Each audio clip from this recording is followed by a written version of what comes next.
Welcome to John Lewis 3D Learning. In this presentation, we are going to learn water chapter in 9th standard chemistry. The topic is tap water contains dissolved gases. So, same question. So, ordinary tap water contains dissolved air. How can you prove that? So, in the last presentation, we had seen the tap water contains dissolved solids. Here, dissolved air or dissolved gases. How can you prove that? Same. So, we can explain it through an experiment here. So observe this picture very clearly, or observe this apparatus shown on the screen very clearly. So here this is a round bottom flask in which water is taken in full. Am I right? There is no empty space. Water is taken full of this round bottom flask, and a delivery tube goes out, and with the other end of the delivery tube is connected to a gas jar. So inverted. It is kept inverted, am I right? It's kept inverted and the other end is closed. And this is a graduated gas jar. So in which water is completely filled. Here also water is completely filled. Okay.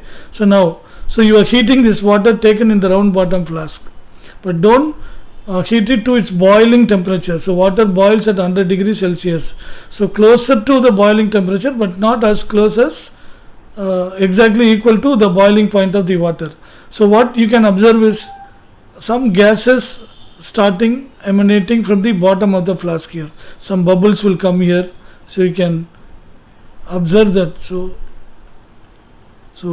bubbles start coming from the bottom of the flask, and that passes through the delivery tube. See, along with that, some water vapor also may come out. Suppose the temperature reaches its boiling point, the water vapor also come along with the gases dissolved in it, and that comes out, or along with the bubbles that is emanating from this water source here in the round bottom flask.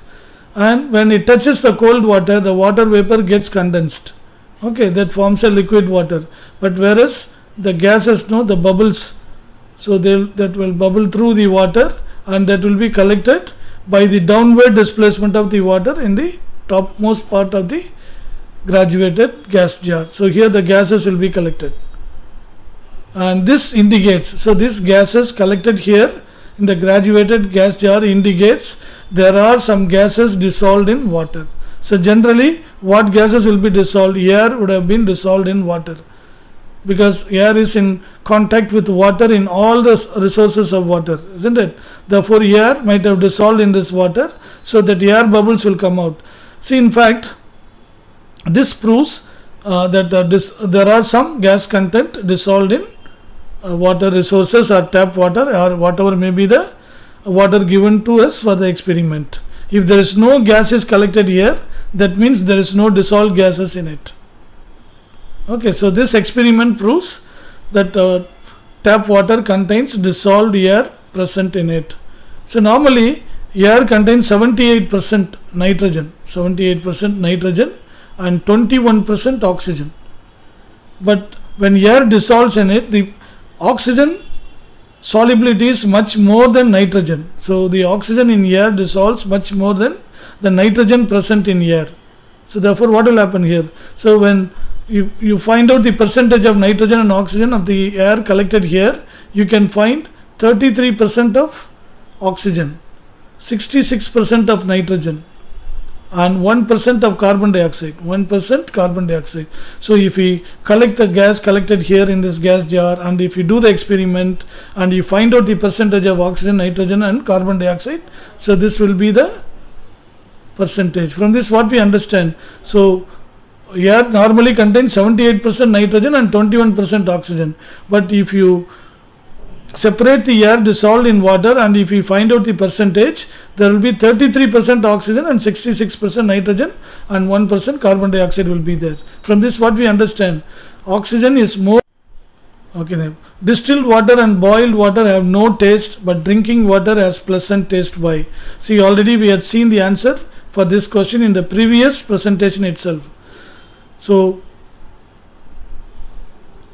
the ordinary water, tap water or anything which is available in the natural source, that dissolves air, carbon dioxide and minerals. So these are the things dissolved in the water. So that is what gives the taste to the water. So once it is boiled or distilled, so everything is separated. The dissolved gases goes off, the minerals are filtered off.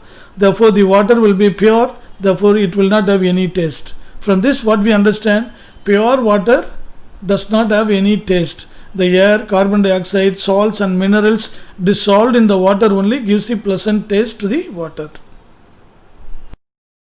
Hope you enjoyed learning this question.